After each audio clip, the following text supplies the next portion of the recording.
essentially, as conservation practitioners or conservation organizations, we have formal modes of engagements, right? So we have meetings, we do workshops, we do trainings, and often that is demanded as part of, let's say, a project that we are being funded for or supported for. And while there is value for each of these forms of engagement, and they have their, you can get your important outputs, a question to keep asking oneself is that are they sufficient to build a trusting relationship? Because trust was a point that came up in almost all of the discussions. And so one of the things that one has to consider is the value of informal engagement as well. And this was aptly described in the example that Hussein shared.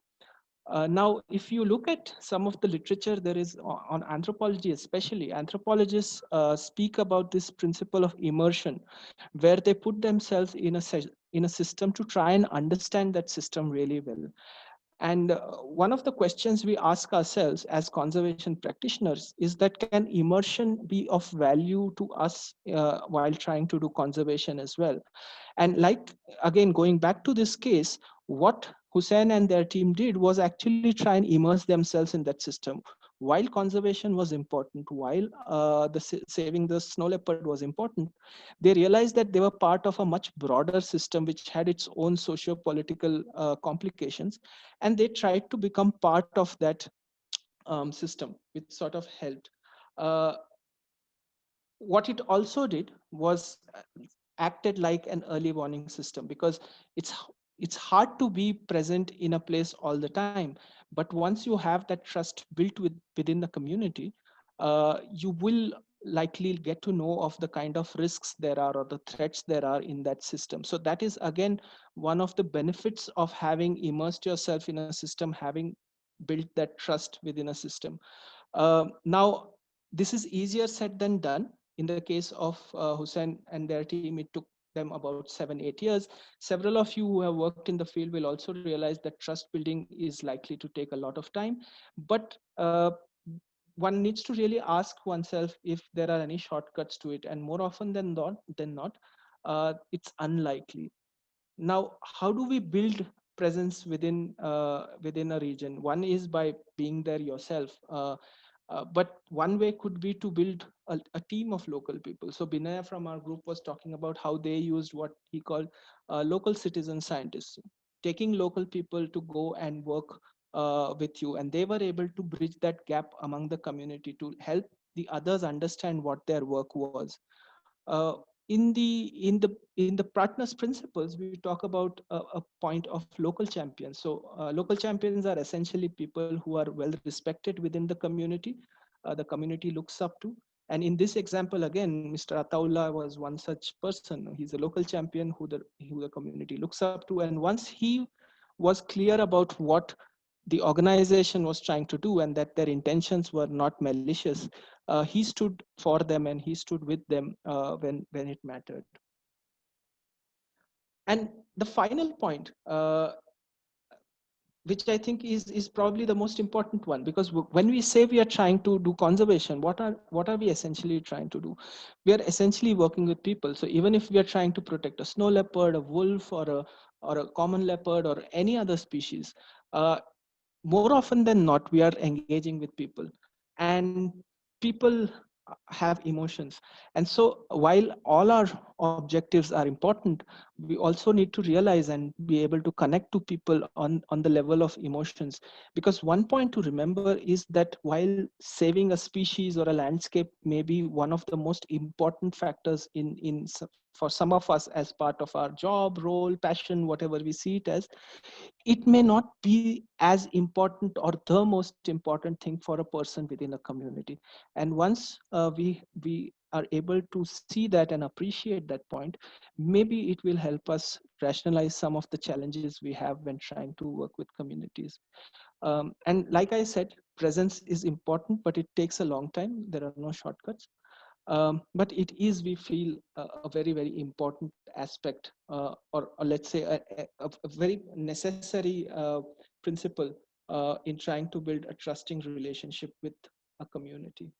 Great. Okay. So the principle aptness, we kind of threw everyone into those groups to talk about, there's a bit of a glitch, to talk about this principle without kind of considering what it was. So that's why we wanted to come back and discuss, okay, what is aptness? What do we mean?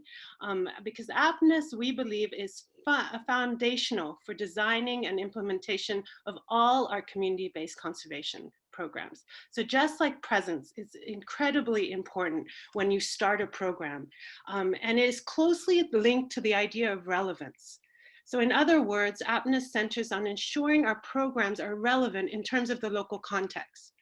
So what do we mean by relevance when we talk about relevance? There are different ways to approach that, and it might mean, are our programs based on the actual threats in the area? For example, if our species is the snow leopard, does the program actually address a threat in that area? And it's important to understand that before even engaging with a program and putting it into place. But relevance is beyond the threats, because it's also about communities, and we're engaging with partners. So are our programs social and economically relevant? Do they make sense to the community? And are they culturally appropriate? Which is also really important before even engaging. In some communities, for example, the example Ranjini gave might not be culturally appropriate. It might be really hard to break the barriers of engaging with the women. So that's something to consider before even starting a program.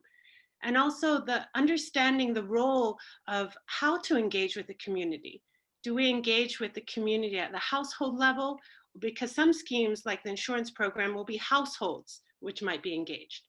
Or it might be the whole community in itself joins with the program. And this will really depend on the program itself, but also the community or the local government or village council you're engaging with. And finally, the way you engage with communities might also depend on the social capital and the skill sets of the community or the interests of that community in itself. So these are really important themes to think about in terms of aptness, and that's what we were considering when we were thinking about this theme. But another thing that kind of fits in all of these principles of understanding the local context is, how do we understand the local context? Well, it can be based on, sometimes on remembering the science. Have we assessed the threats in a robust way, or do we understand the community? Is it based on interviews a long time, for example, the principal presence, spending time in the community? Ooh. So before we go on, to ask, what was the feeling that you as participants felt was most important when you consider aptness in a community conservation? So we're going to do another poll. So I'm going to start the poll on aptness, and there's no right answer. There's no right answer, so please feel free to answer as you feel, but you have to choose just one. It's not multiple choice here. It's what you feel is the most important thing when putting into place a community conservation program in your context. So you might choose one example. This can be a broad kind of assessment of in where you work, what is the most important when you think of aptness, and how to make it most relevant. So I see answers are coming in. And remember, like, all of these might be important, but often we don't, as team, as conservationists, as NGOs, we might not have the capacity to address everything, to address the threats, address the socioeconomic diversity, the culture. You know, I mean, of course you want to, and that's why we want to keep it behind, but we might not. We might have to have some priorities on what each program kind of focuses on. So that's why we wanted to discuss. So the polls are coming in, and it's nice to see. I'm going to share the results with everyone, and it's nice to see that almost 50% of you think that it's the community's social capital and interest that is important. And that's interesting, because that might highlight how, for a program to be successful, perhaps it needs, and successful in the long term, it needs to depend on them wanting to be engaged and on their strengths as a community. So that's really interesting. Thank you, everyone. So Ranjini, Can you remind us what were the priorities of SLE in your setting in Khyber? And looking back in terms of relevance and local context, do you think they were the right ones? Like, would you have changed anything now looking back, starting SLE when you started that program and thinking about Aptness? So yeah, Justine, I think when our team started SLE, the main focus was on involving women in the conversation, because as we had mentioned, a lot of our previous programs excluded women from conservation, right? So that's our angle with which we joined in. But perhaps we could have had stronger linkages to threats right from the start, you know. And the other area that maybe we could have focused more on is we often treat communities as homogenous, and in the same way we treated women as homogenous, right? But actually there's a whole range of intersectionality that happens even there. There are power dynamics that happen there. There's voices that get heard, there are voices that don't get heard. And maybe moving forward we can look into that a bit more, right? Like looking at representations of caste, class, age, and how that play out in who.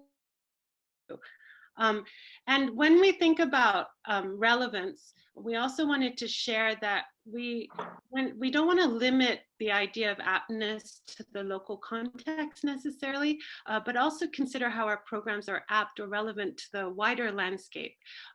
So the scale of the community program may actually mismatch potential threats or the wildlife that we're trying to conserve. And that's something to consider. So with aptness, for the species such as the snow leopard, they have huge home ranges, right? So a whole population might cover thousands of kilometers squared, but the actual community involved might be just one valley in one small area. So there might be this mismatch. And if we fail to consider how the community influences this wider landscape, our programs might not be so relevant to that landscape. And this is in the case of the ecology of the area, but it also needs to be considered in terms of the social, economic, or political history of that area, because that community might be influenced by wider social or political situation of the region, of the country. So I think it's important that we think about how our programs are apt to these wider forces that happen. And we had an example in our group. Someone talked about how children are more and more aware of these wider forces with their education, as with the internet, and therefore they might be important voices to try to capture that in our programs, because they're much more aware about these wider forces. So I don't know if Ranjini is back. I hope you're back. Sorry, Ranjini? I'm back, but I have really bad internet. I have really bad internet though, so I don't know if I'm gonna get it. Okay. Okay, well, I hope to catch you. I just wanted to ask you, is there a difference between tailoring the program at the local context compared to standing back and making it applicable to the landscape in terms of Khyber and SLE? Yeah, so for example, at the landscape, there's a whole range of massive economic and development transformations that are currently underway, right? So factoring those in and how they might influence our program is also important, because they can change the role of the women in the household. If young people leave for economic opportunities, if there are other kinds of economic opportunities that also come in, like through tourism, which also brings in its own different kinds of threats. So Khyber is also embedded within this larger landscape that kind of influences how the program works. What are the new kinds of threats that happens? What are the economic opportunities that happen as well? So, and finally, Aptness, we wanted, and I think some of your teams talked about this, is about how Aptness changes over time. And I think it's a great principle to help us remind ourselves that we need to keep learning and we need to keep evolving our programs. So highlighting the agility and the flexibility of our programs over time to maybe address new threats, or to address the changes in the situation of our partners. And I was going to share an example from Charu, but I'll let Charu, I won't take up Charu's time, because he might share an example that happened also, I think, near Khyber, related to village reserves towards Anglets, and how that changed, how their understanding of the situation changed over time, and the program. But I wanted, and also, I mean, this is important in terms of scaling up. We might assume our program is successful in one area and then makes sense throughout the whole landscape, but this might not be the case. There might be different circumstances in each community that we need to consider. So Ranjini, can you share a little bit how SLE program kind of evolved over time? Or, you know, how if there was anything unexpected or any surprises that you saw that maybe led to the program changing? Yeah, I'll keep it really short because then we can move to Charu. So very, very quickly, there were a couple of things. I think it was really interesting to see the active action that women took, especially with them preventing poaching. You know, like there were several instances in the conservation diary where they talk about going up to laborers, going up to different people and preventing poaching from happening when they saw it happening. So that I think was quite impressive.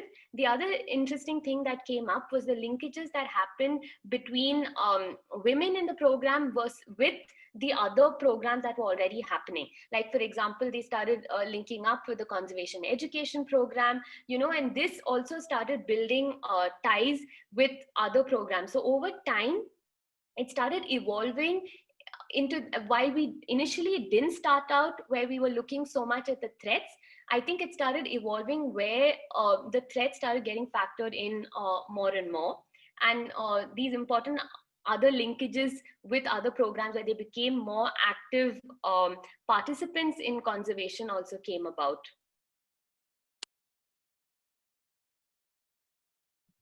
Thanks, Ranjini. Thanks for sharing so much. And before we go to Charu, just wanted to share, we haven't shared this diagram yet, or Juliet maybe shared in the beginning, but this might be a diagram that you can see we've done presence and aptness, and I'll leave it now to Charu, who maybe goes deeper into these principles and how maybe they came about and you know, came into light. So over to you, Charu.